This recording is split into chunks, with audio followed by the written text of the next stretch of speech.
From the last package, as you may have watched the video, I unboxed the Vault 5, but now we're going to unbox the next cube. So in here, I know what it is, you already know from the title, so let's get into the video.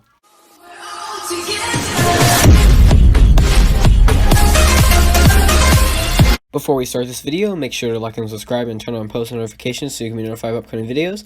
And also, my link for my merch site is in the description down below. Make sure to go check it out. Of course, have the cubicle card and the cube. So this is the GAN 251M.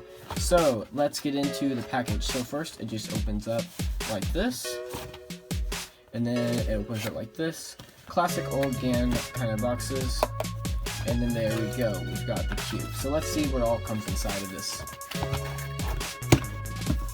Alright, so we have a GAN bag. These are always nice to have. Then we've got some GAN pamphlets. Shows you how to use the box and 2155.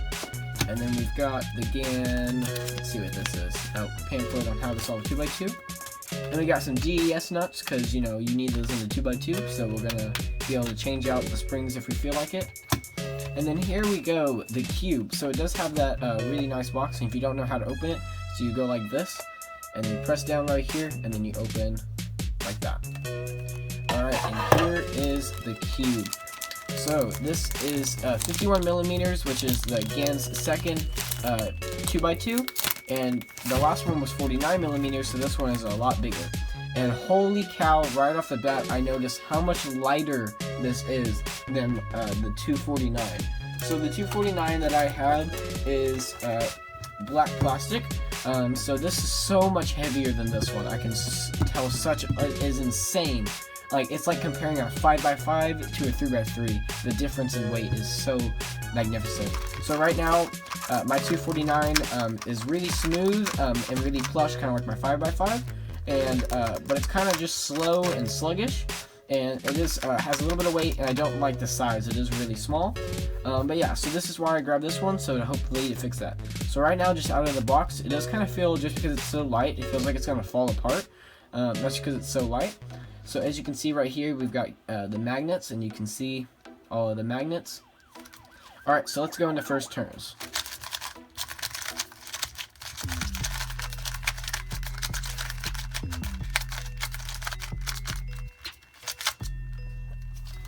Alright, so right off the bat, I do notice that it feels kind of papery and it is super light, whereas the magnets are super strong. So we've got yellow magnets. I think it's got 2 of the strongest magnets that GAN has, and as you can see, it is just super clicky. So the magnets make it super stable, yet it's so light that it feels unstable. It's really hard to just describe the way that this feels, but I really do, in fact, like it.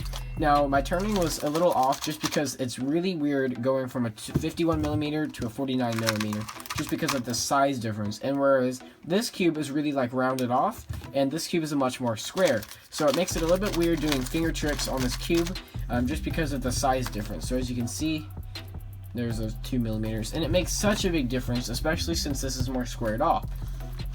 So let's just go into a couple 2x2 solves. 2x2 is a really fast event. Now, I'm not a professional at it. I average around 6 seconds right now.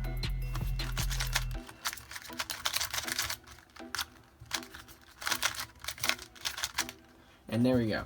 So not super hard. Let's check corner cutting.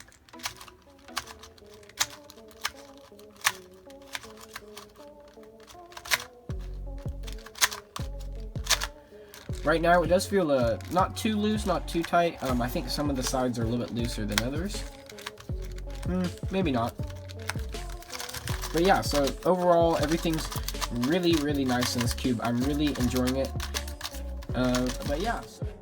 Overall, I really like this cube. It has a really nice feeling to it. It's not super papery like it was at the beginning, and after doing a few solves on it, it got really good. It became super smooth and crunchy-like because the magnets are so strong, because it's got 2 magnets on each corner piece, and they're the strong magnets from GAN. So overall, it does have a really crunchy kind of feeling, but it is also extremely light. The lightness of this puzzle is insane, and I can't stress that enough. Now, is it worth the price of being the most expensive 2x2 on the market at $30?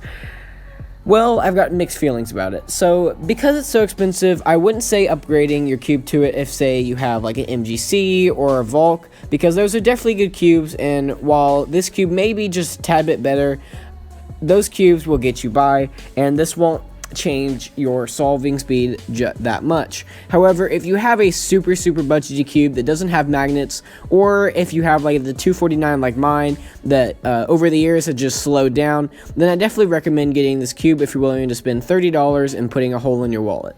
But overall, I have beaten every single one of my averages and records with this cube.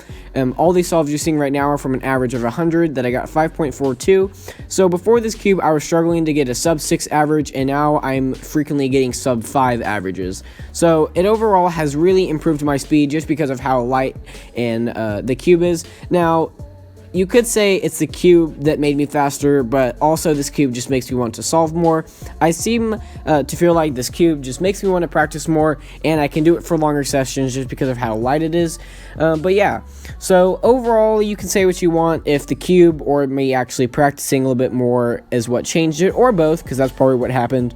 But overall, I think this is a really good cube if you're willing to spend $30 on it, and I definitely recommend it to anyone as long as you are willing to spend that money. So this is going to be it for this review. If you want me to do a comparison between the GAN 251 and 249, please comment down below, because I can definitely make that. And so yeah, so thank you guys for watching to the end of this video. You're the true fans of the cubing community. Thank you so much for being at the end of the video, and I'll see you guys next time. Bye.